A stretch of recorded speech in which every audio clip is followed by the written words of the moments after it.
are the 11 a.m. conditions.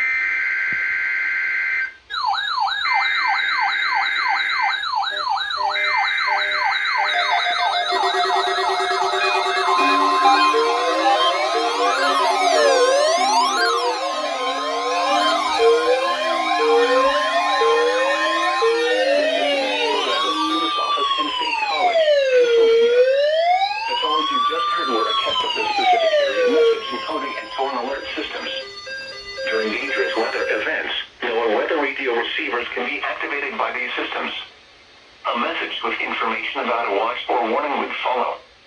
Tests of these systems are normally conducted by the National Weather Service between 11 a.m. and noon each Wednesday.